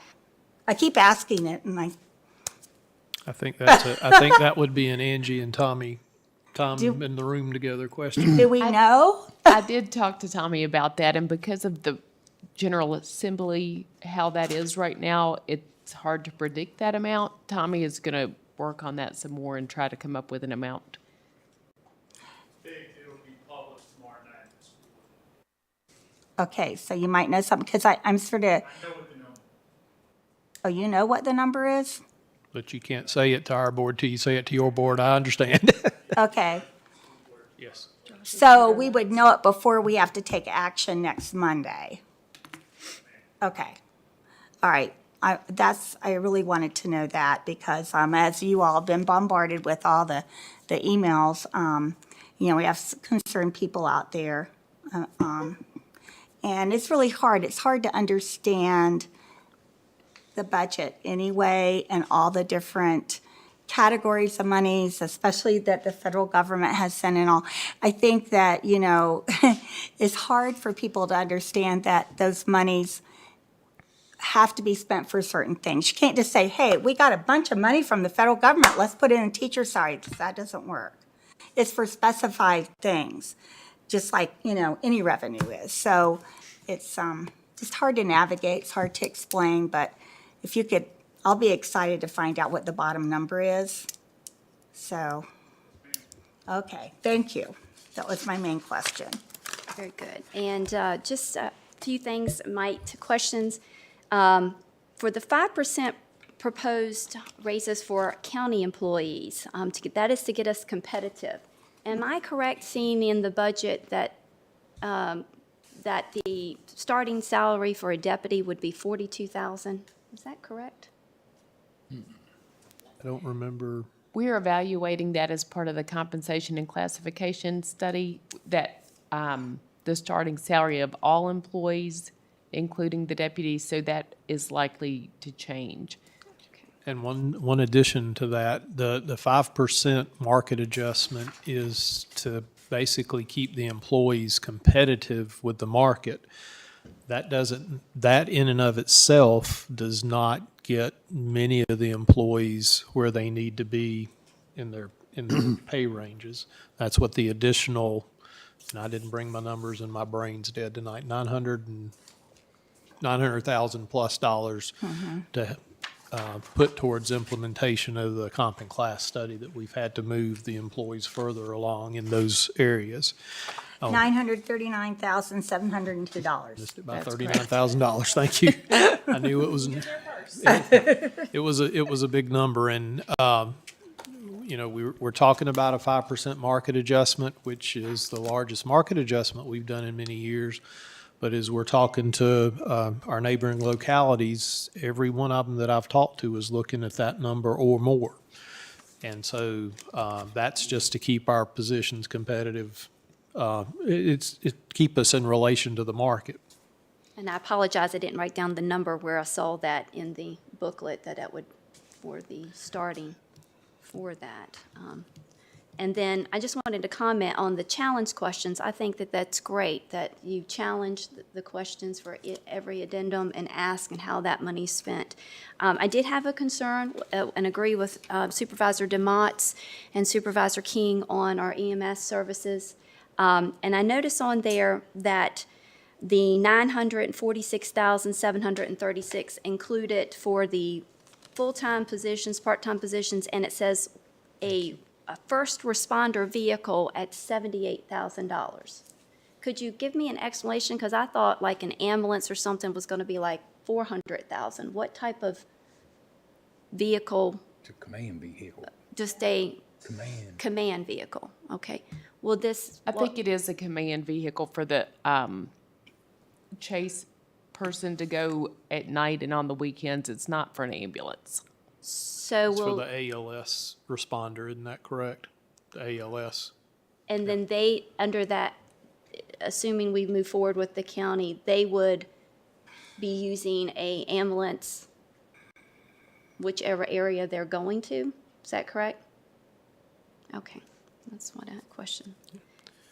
And I did want to thank Supervisor Mott's pointed out, we do have in the budget the anticipating started salary for deputies based on what we know as of when we put the book together is $42,000. 42. That could change again depending on what the final results of the comp and class study are. Okay, very good. And then I am also concerned, and it's great that we had so many applicants for the advertised positions, 56, but I do see where our volunteers would take opportunity to, obviously, if they're dedicated and love this community to serve, why wouldn't they want to be paid to serve for it too? So I do see that there could be a need that once the volunteers step up and enter those paid positions, that may already, since we're having a problem keeping volunteers and recruiting some volunteers, that would be an issue as well. I know we have discussed a little bit of soft billing, and I think soft billing for the town of Christiansburg, I think they shared that was about $1 million in revenue for soft billing. So that was something we would definitely, I would personally want to pursue with those concerns. I had another question on cybersecurity and $65,000 for our software.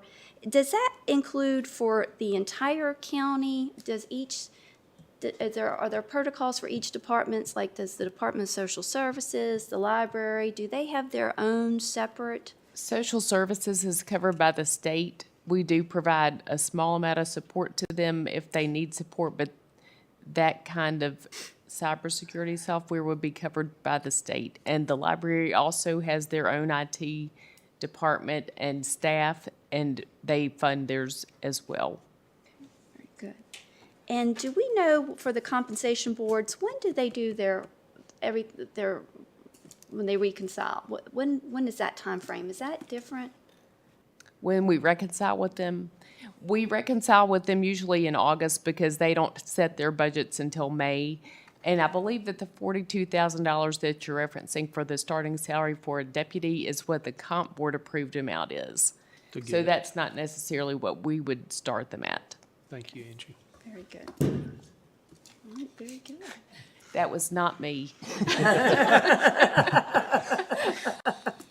All right. Well, that's all I have. Does anybody have any follow-up questions? Yes, I would like to weigh in on the fire and EMS. You all need to understand that we in the committee, in the fire and EMS committee, are looking at a comprehensive approach, not just to solve immediate problems, but also we have a separate retention and recruitment committee. And we are looking at this phenomenon that's happening across the country. It's not just Montgomery County, Virginia, and trying to make some inroads. Several months back, we did a survey of all our volunteers to see what things they considered to be important, what things were meaningful to them. Because if we give them a freebie somehow, but it doesn't really speak to them, then it's not going to make any difference. So we have talked about several different ways of approaching that. And one of the ways is to establish a point system that seems to be, it hasn't been agreed upon yet, but it seems to be something that most people are in favor of. It seems to be the most fair and equitable for everyone. But we are looking at not just keeping our volunteers, but getting more volunteers in addition to shoring up, as our county administrator said, the areas that we need some help in. And those areas are in the county, not so much in the towns where the vast majority of calls occur. But we still have to cover those areas.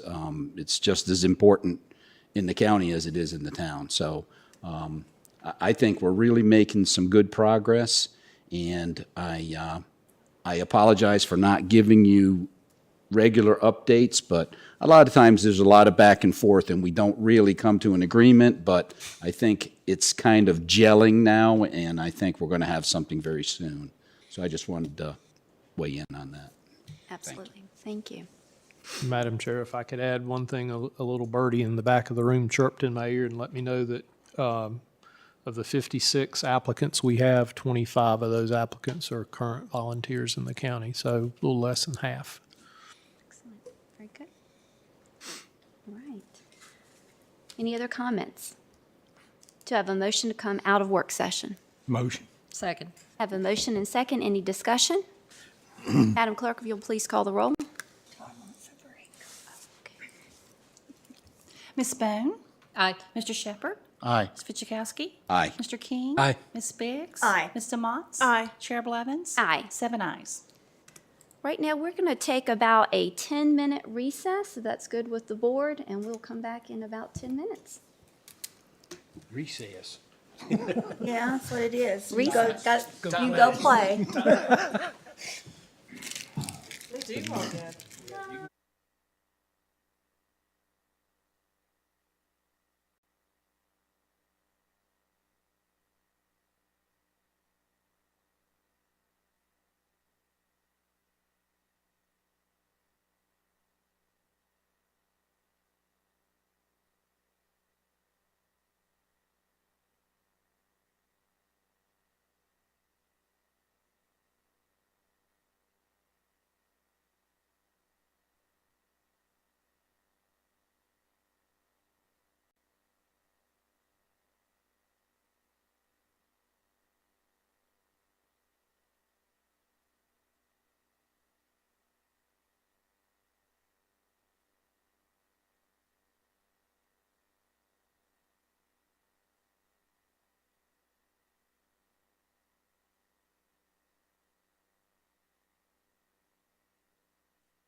session. The next item is items of consent. Do I have a motion? So moved. Second. Motion and a second. Any discussion? Madam Clerk, if you'll please call the roll. Mr. Shepherd? Aye. Mr. Fidzikowski? Aye. Mr. King? Aye. Ms. Biggs? Aye. Mr. Motts? Aye. Ms. Bone? Aye. Chair Blevins? Aye. 7 ayes. All right. That moves us into new business. All right, first, ordinance amending and reestablishing the election districts, election precincts, and polling places. So moved. Second. I have a motion and a second. Any discussion? Hearing no discussion, Madam Clerk, if you'll please call the roll. Mr. Fidzikowski? Aye. Mr. King? Aye. Ms. Biggs? Aye. Mr. Motts? Aye. Ms. Bone? Aye. Mr. Shepherd? Aye. Chair Blevins? Aye. 7 ayes. Madam Chair, I just want to take just a moment and recognize the county staff that were so involved with this process, also the registrar, also the county attorney. It's been a lot of work, and thank y'all so much. Ditto. All right. We'll do this again in 10 years again, right, King? Hopefully with a little bit more time. All right, the next ordinance for Chapter 2, create County Department of Fire and Emergency Medical Services. Motion. Second. I have a motion and a second. Any discussion? Just a little bit. Craig, if you could pull down on that section 2-16, Yes, sir. Chief of Fire Emergency Medical Service Department, Yes, sir. down on B. Okay. Yes, sir. If you'd read that, and I tell you, I know what you said about volunteers. They're not going to be over volunteer fire That is or correct. rescue, Either one, yes, sir. but it's in the ordinance that they will.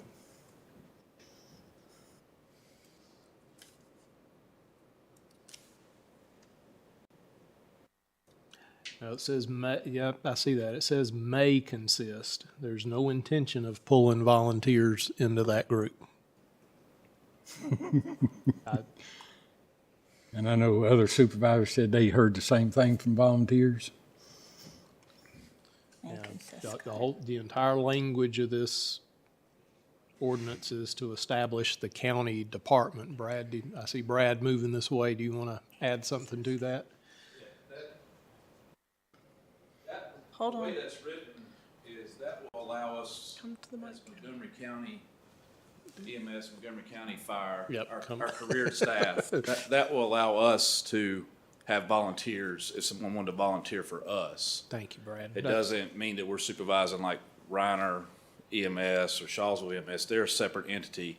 The way that it is if we don't do that and say somebody said, hey, we'd like to volunteer for Montgomery County EMS, we don't want to get paid, but we'd like to ride your ambulance as a volunteer, we wouldn't be able to do it if we don't have the volunteer aspect in the ordinance to allow us to set that. That's why that's in there. All right, And thank you. And they told me that a couple of weeks ago, and I forgot. Thank you, Brad. That's exactly right. It's to allow for volunteers for the Montgomery County Department as well, should somebody want to volunteer.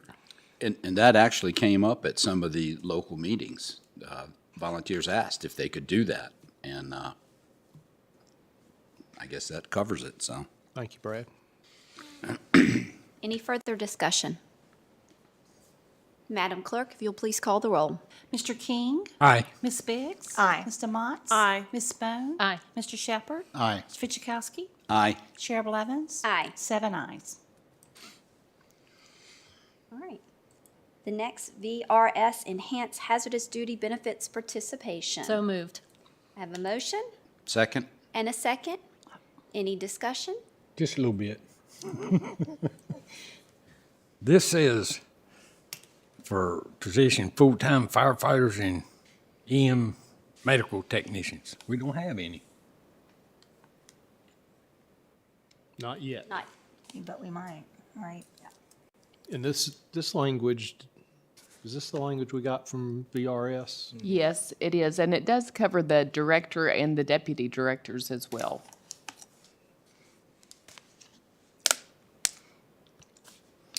Okay.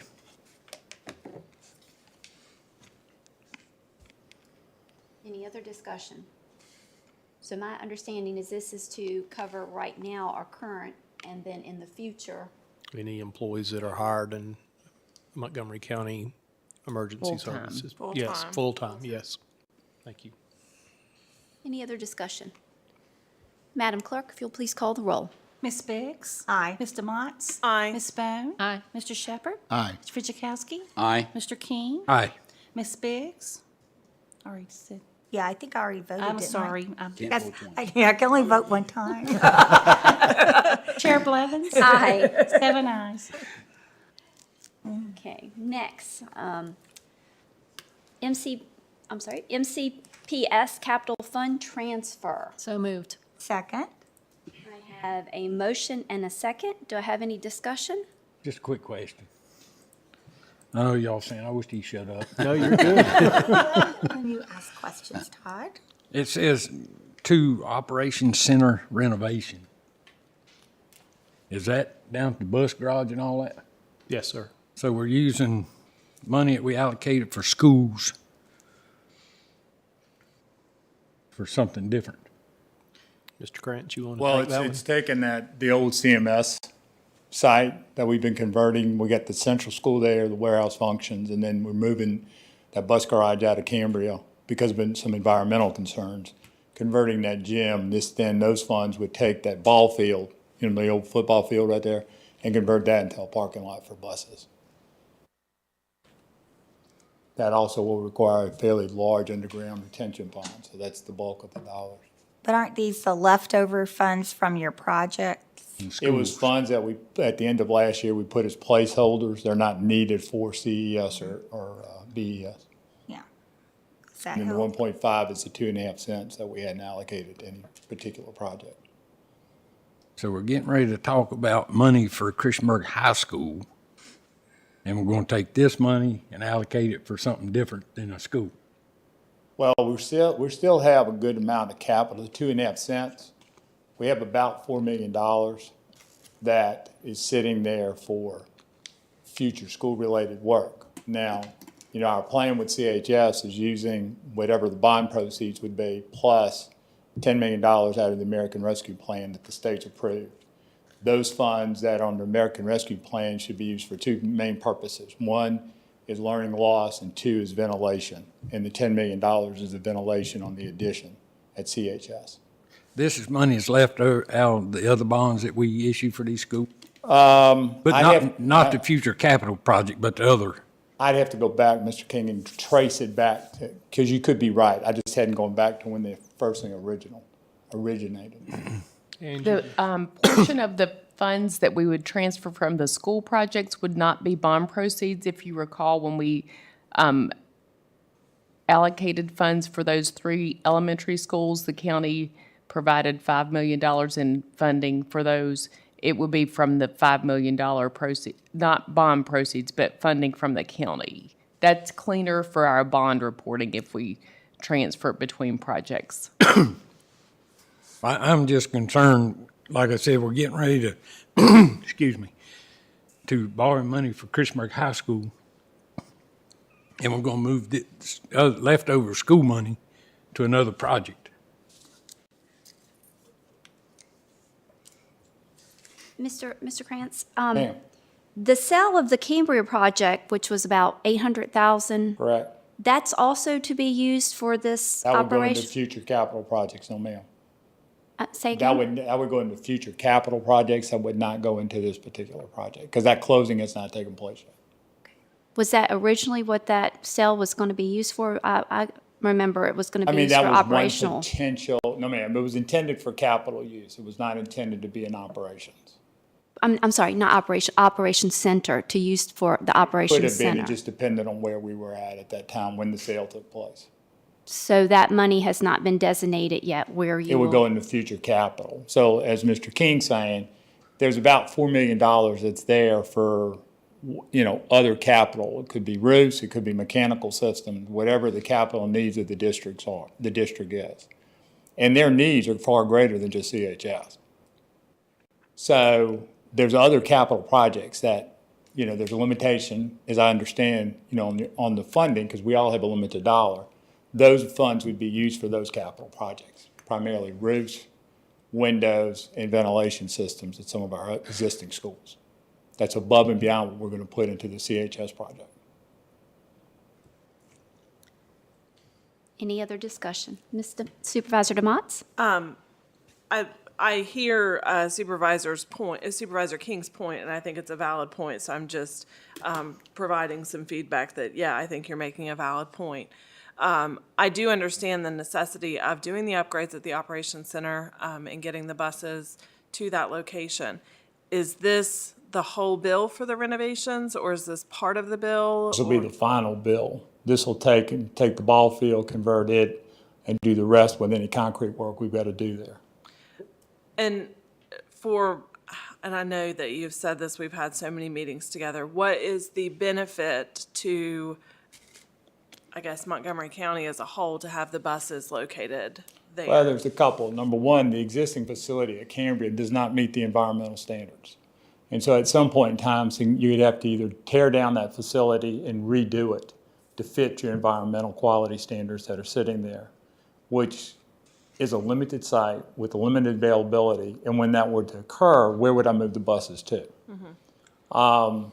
So by doing this, we pick up a site that's in compliance with the current code.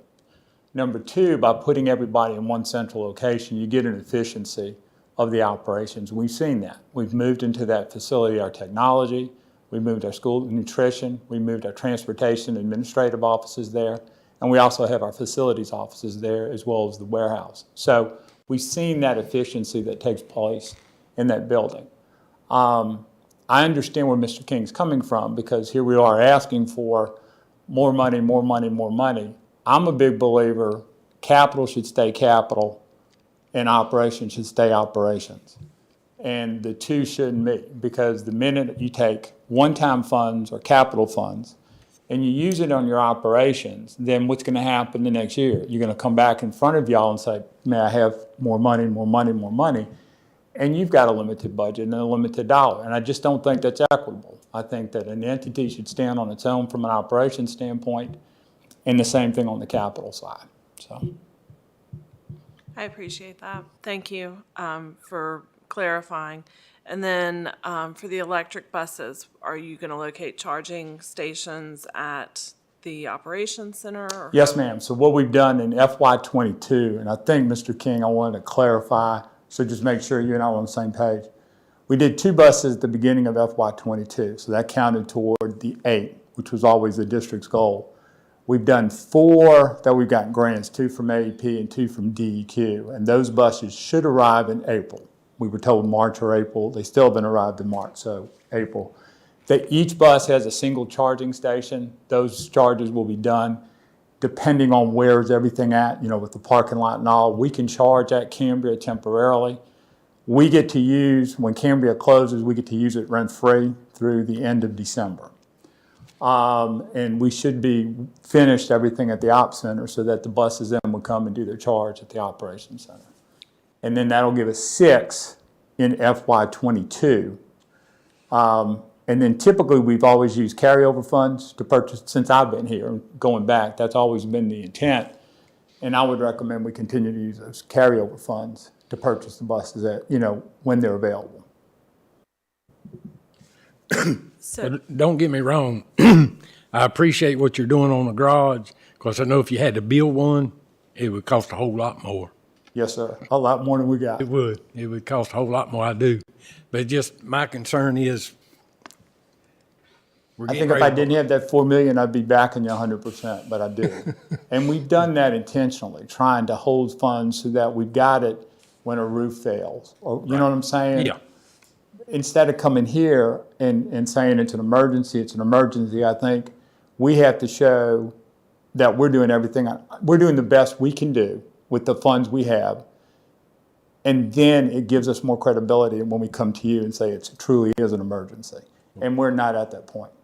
Well, I know you saved a lot of money redoing that building, because I'm a firm believer, if you got a building, you need to redo it. I think it's come out pretty well, and I'd welcome any of y'all to call me, and I'll gladly give you a tour of the facility. It's a nice building now. Yes, sir. It's come out nice. Thank you, sir. Yes, sir. Supervisor DeMotts? I agree with your point that you can realize some efficiencies within the whole organization by putting as many people in one location together, because they can communicate better that way. Yes, ma'am. Back to the electric buses, and this is my final question, I promise. You're concentrating those in your more urban dense routes, like your town routes for Christiansburg and Blacksburg? Yes, ma'am, because as we understand it, the buses are limited to an 85 to 135 mile run before we got a charge. So our intent, the first bus we ordered was a special ed bus. It'll go on the Christiansburg run. It runs about 70 miles a day. We think it gives us a chance to really learn it, give us our own database, and at the same time, we do our own maintenance. We need to learn how to maintain an electric bus. So this gives us an opportunity to learn it and then truly have a lot of data on what's best for the district going forward. Might be a kind of cool environmental science type project. I think it's for going to be your extremely cool. high schoolers. Yeah. Yes, ma'am. That's all. Thank you so much. Anyone else?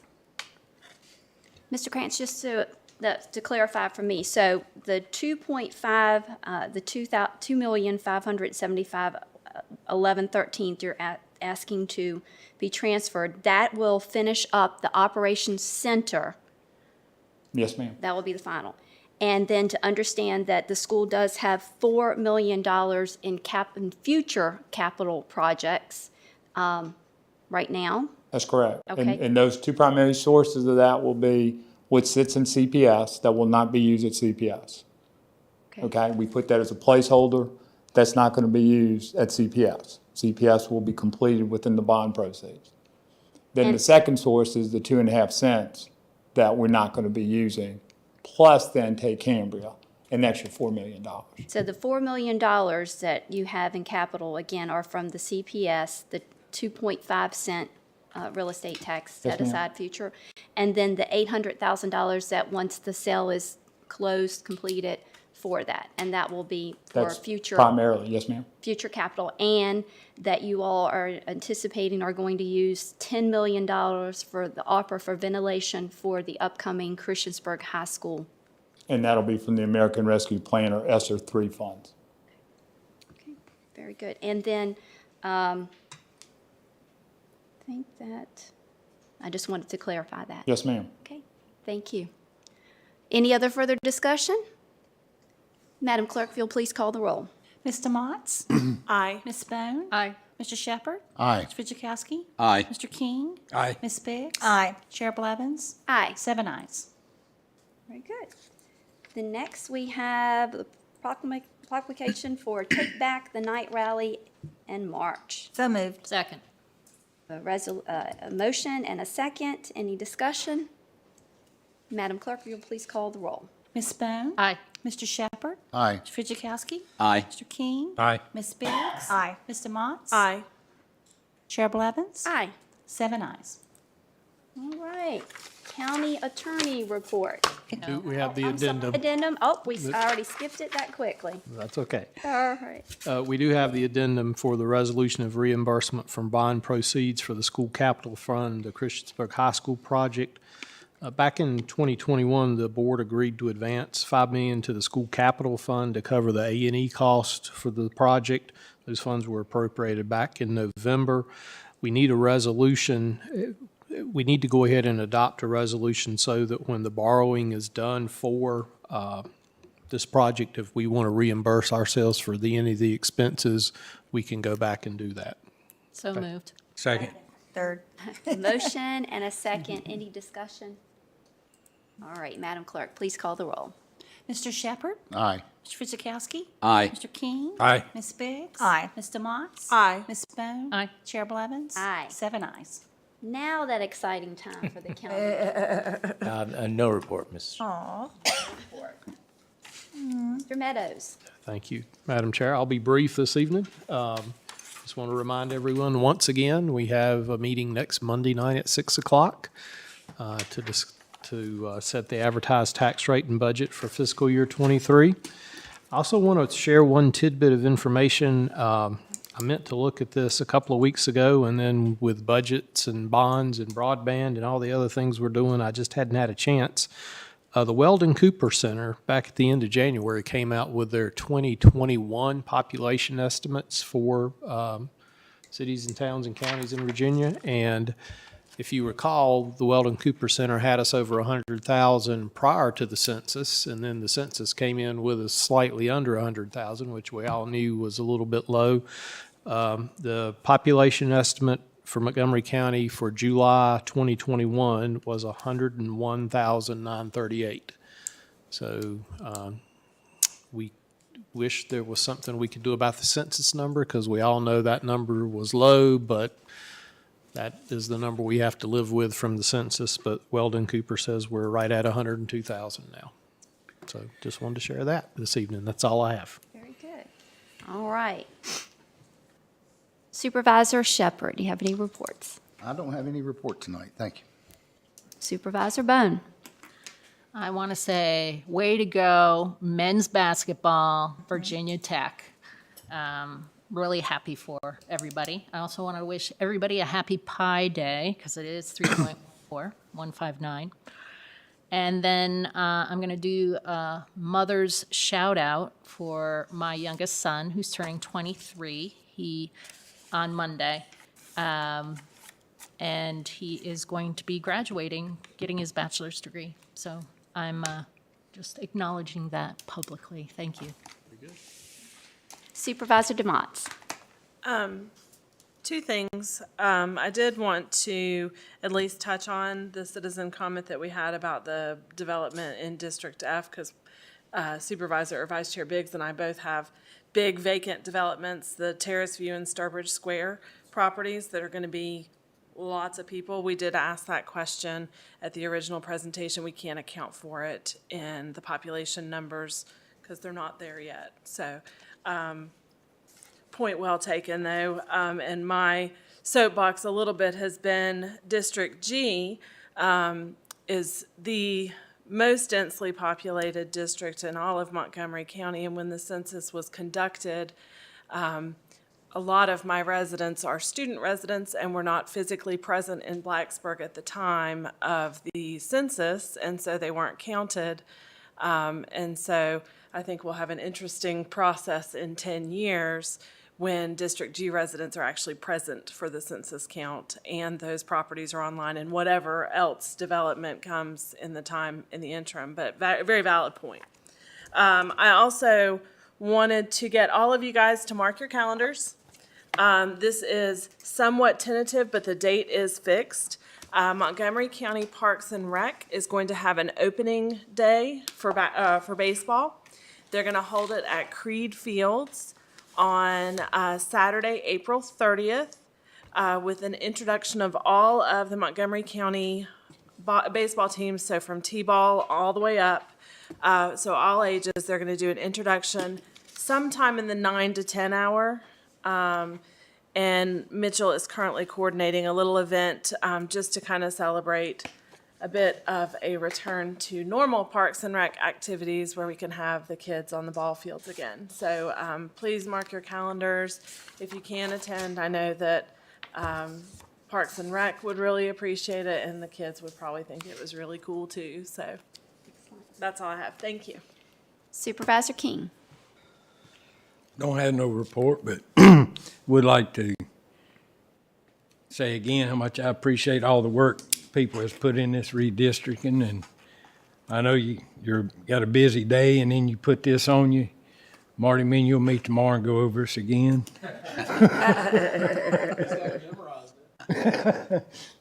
That's all.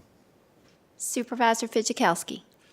I don't really have a report, but I would say the same, that this is probably the busiest time of the year for us every year. And then when you add redistricting on top of it, and who knows what else is going to happen tomorrow. So I appreciate all the hard work from our county employees and even our county attorney. Vice Chair Biggs. I'll third that. Yeah, thanks to everyone. And I want to second the men's basketball team from Virginia Tech. That was quite incredible. The last 3 games. So it's really put us again on the map for something really exciting and positive. So, yeah, that's it. Very good. And just a ditto again for the Hokies, congratulations. And then again for Ingrid and Michael and everyone, Connie, for working on the redistricting, and Marty. This was not an easy task for them to do. They answered all of our questions. Appreciate all the citizens that have reached out to us, and there are just so many stipulations, it's hard to do. So we do appreciate all the time and effort that was given to that. And yes, Pie Day today, and I understand Mr. Meadows is going to have his face, pie shoved in his face by an employee, I'm correct? taking one to the face on Thursday, yes, On ma'am. Thursday, so I think that'll be great. We'll all take pictures and make it our Christmas card, our county Christmas card. Will it be shared on social media? I'd probably so. Absolutely, right, I'm looking at Jennifer? Jennifer. Facebook Live. It should be. Facebook Live. And, yes. And then, of course, we'll meet again on the 21st, and then we have the public hearing on the budget on April the 7th, and a joint meeting with the school board on April the 12th. And then we are hopefully going to, for the 19th. Right. And then on the 19th, we'll hopefully have the budget adopted. All right, anything else? This meeting stands adjourned. Thank you all. Thank you. Did you watch all those tech games? We didn't mention that good, Sheriff weren't Parton they? is also getting a pie in the face.